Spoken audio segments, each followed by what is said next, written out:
What's up guys, Nightly Gaming here, and in this video I'm going to teach you guys everything you need to know about gyms.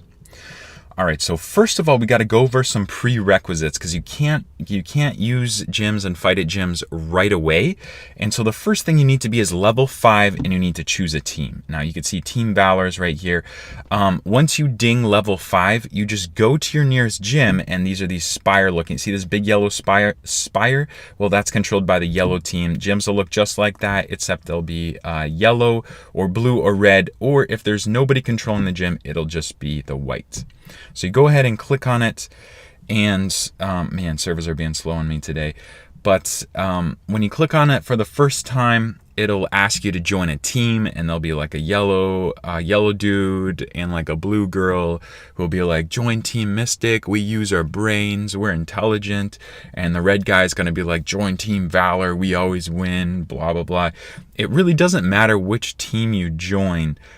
It's just a way to divide people so that you can have teams and that you could fight each other. It's not like you gain any extra benefits or items or anything. It's just the fact that you're a different color. So we're already level 5, well past it. We have chosen a team. We're Team Valor, Team Red, and so we're near a gym. We're gonna go tap on it, and then we get this screen right here. And so at the top of the screen, you see it says the tank, and that's just simply the name of this particular gym. I'm in a park right now, and there's a tank in the park, and so that's what the name of this gym is called. Below that, it says gym level 3, and so gyms can be level 1, and then the max level is 30. And I will teach you guys how to make higher level gyms in a second here. Below that, you see a crown and then these dots, right? So gym level 3 it has enough space for 3 Pokemon, and if the gym was level 4, it'd have space for 4 Pokemon. Gym level 5, 5 Pokemon, so on, all the way up to 30. But there's only, if you swipe left and right, there's only 2 Pokemon at this particular gym, and so it's sorted by combat power. You can see this is combat power 471 Persian, and then the crown right here, because it's the highest combat power. So even if you're not the one that took over the gym, if you place a Pokemon there that is the highest combat power, you will become the crown, the gym leader guy. All right, so the next thing I need you to see, underneath the picture of the tank, it says 4,000 out of 8,000, and what that is prestige. And so gym battles, like it's not about just beating all the Pokemon at the gym. It's actually all centered around prestige. And this gym, it says 4,000 out of 8,000. Once it gets 8,000 prestige, it'll become a level 4 gym. And then, once you get some more prestige for the next level, become a level 5 gym. And as the gym rises in prestige, it will become a higher level, and if it lowers in prestige, it will become a lower level, and if it becomes a lower level, then it might need to kick out Pokemon if there is too many, and it will kick out the lowest combat power Pokemon. So if this level 3 gym, it only has 2 Pokemon. If it became a level 1 gym, then it would kick out the Persian, and it would keep Arcanine.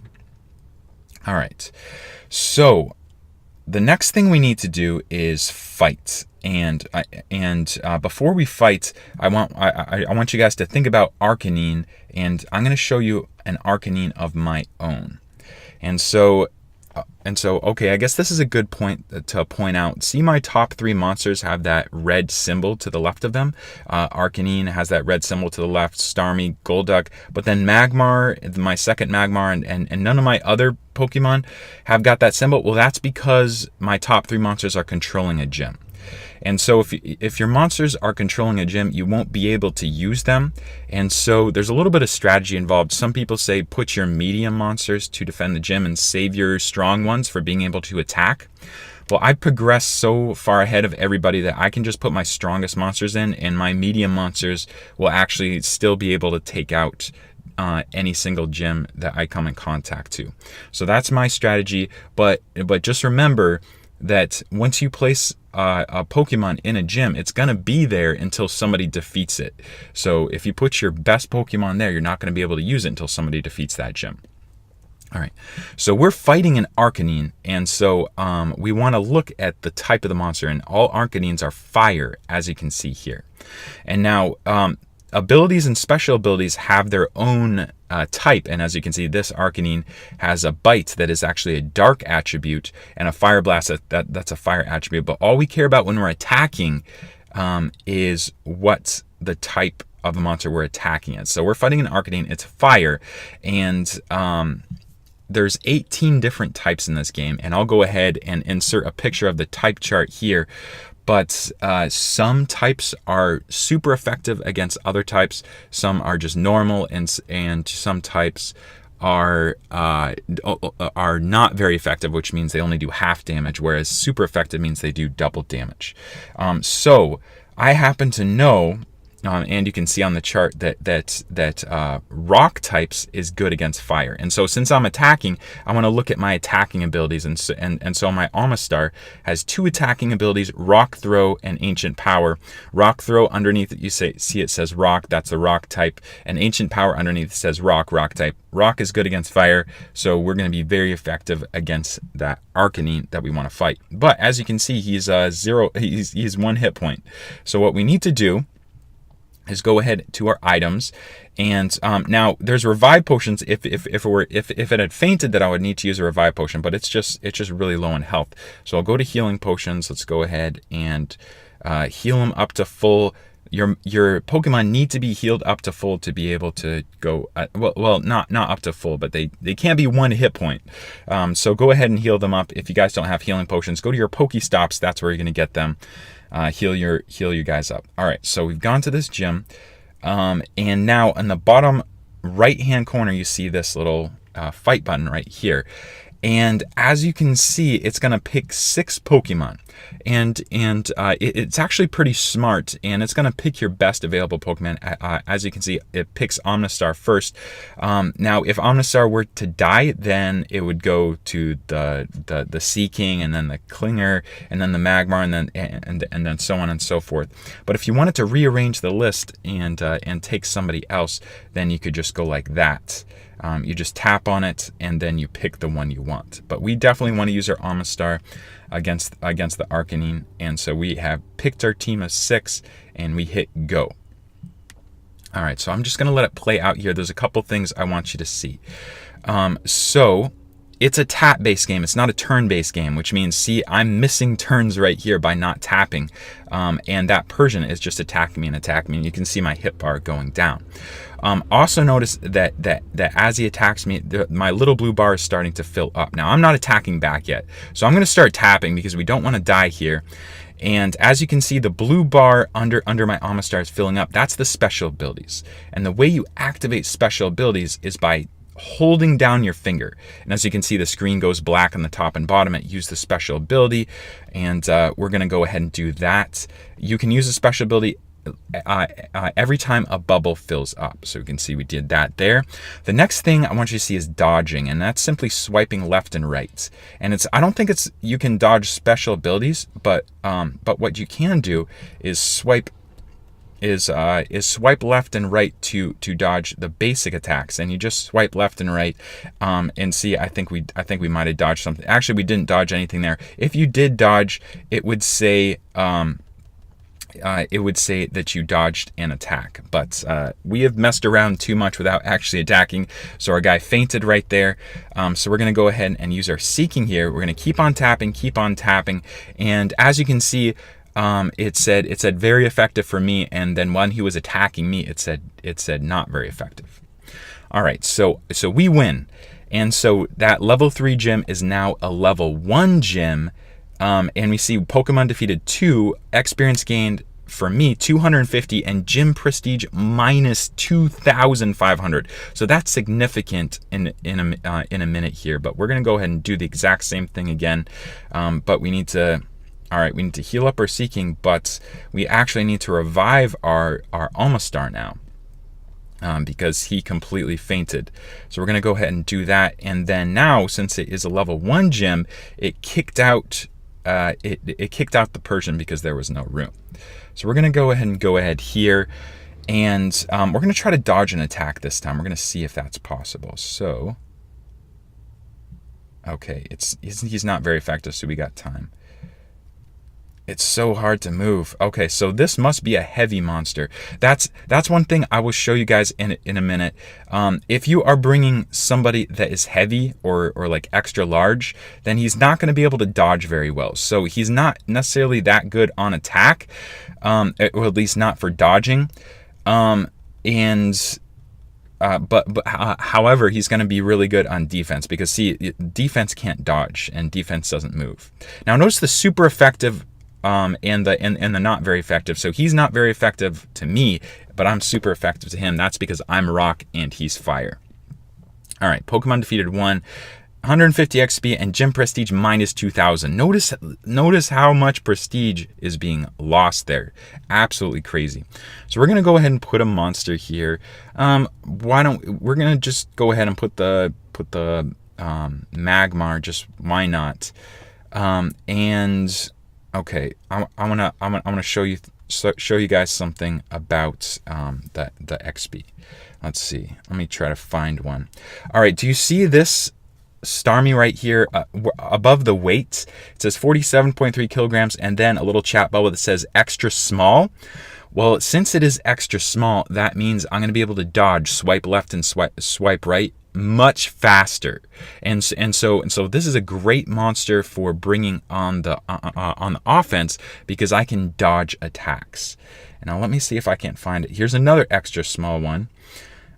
Another extra small one. Let me try to see what was our Omnistar. Omnistar was extra small. I wonder why it wasn't letting us move. Maybe that was just a game glitch or something. Here's an extra large monster. So Electabuzz. He's not going to be as quick. However, he's going to be a little bit tankier, even though he is a little bit slower. And so he would be a great Pokemon to put on defense. All right, another thing I want you guys to consider is because of the elemental types, on defense, it's actually good to have a diverse ability. So do you see how Electabuzz here, his Thunder Shock is electric and his Thunder is electric, and then you see how this Magmar, both of his attacks are fire, right? Fire. So you don't want to have mono elements Pokemon on defense because they're going to be easier to beat. However, if I had this, like, let's say I had this Magmar on defense, its Karate Chop is fighting type and its Fire Blast is fire. So if you've got a really powerful Pokemon, but it has two of the same type on both attacks, then that means that even if my enemy is much lower, they can just bring something that's super effective. And or they can bring a type monster that fire, for instance, is not going to be very effective against, and then this Magmar would not be able to destroy it very well at all because it would have half damage against it. However, if you got somebody on defense that has like fighting type and fire type, well, maybe somebody could bring a monster whose type is not good for fighting. However, the Fire Blast would just wreck it. So think about that when you're on defense, guys. Bring monsters and Pokemon that have a diverse types as far as their special ability and their first ability, and you're going to be able to get more defenses. However, on attacking, it's good to bring people like Omnistar, who are just rocks, and he's just throwing rocks. It's good against water and it's good against fire. Great monster there. All right, so now we've taken over this gym, but how do we make it? It's a level 3. And somebody has already put their Pokemon there, but how do we make it level 4? Oh, well, that's through sparring. And so it's just like the fight button here, except the only difference is you can only pick one Pokemon. So we've only got one Pokemon to pick. We're gonna go ahead and stay with Seeking because it does choose your best one, and we're gonna go ahead and try to spar against that. Now, one thing to note here on when you're sparring, since you can only bring one monster, basically the way it works is depending on how many Pokemon you're able to defeat with just that one monster that you're bringing, that's how much prestige you're going to be able to raise the gym by. So what that means is you're not going to do very well if you are a lower level and have lower combat power monsters compared to compared to the everyone defending that gym, because you're not going to be able to beat that many Pokemon, and you're only going to be able to raise the gym a very small amount. So it would be like that's not a good use of your time. You're gonna spend way too much time just trying to do that, and you're only gonna be like every single fight you're only gonna be raising the gym's prestige by like 100 or 200. However, here, like, I was able to bring a Pokemon that's completely defeated the entire gym in sparring. So that's just something to consider. If you are a higher level player like myself, you're going to be able to bring one Pokemon and just like defeat the entire gym with that one Pokemon. However, if you're lower level, then it's going to be quite hard to do. So we're going to do the same thing with Omnistar right here, and we're going to pay attention to the screen once again, because I want you guys to see the difference between attacking a gym and sparring at the gym. Because when we attacked, remember, the first time we lowered the prestige by 2,500. And then the second time we lowered it by 2,000. But I want you guys to see that in comparison into how hard it is to actually build the gym up. All right, and also notice we are fighting. We are fighting ourselves here. This is my Magmar. So let's defeat him real quick. And also notice that sparring doesn't actually defeat the monster at the gym, because you're on the same team. It's just a friendly fight, and they of course regain. The monster at the gym regains his hit points, whereas the monster you used to spar will actually be needed to heal. All right, so Pokemon defeated 2. We defeated everything. XP 60, Gym Prestige 607 for two monsters. Now compare that to minus 2,500, and you guys can see that it's actually a lot easier to tear a gym down than it is to build it up, and that's why you're going to need your friends. So as far as good uses of your time, I mean, until you're a higher level, it would be a much better use of your time to go to Pokestops and go to places where lures are, catch more Pokemon, and try to grind and level up. The gym does give some amounts of experience, but between the time it takes, it's not enough. Plus, it's going to deplete your resources as far as revive potions and healing potions. So I would suggest doing it occasionally, but really focusing instead on leveling up, because that's what's going to make you stronger and better to fight in the gyms once you're ready. So that's it for my complete gym guide, guys. Hope you enjoyed that video. If you did, don't forget to like, comment, and subscribe for more content every single day. And as always, remember, if you want to win your fight, watch the night.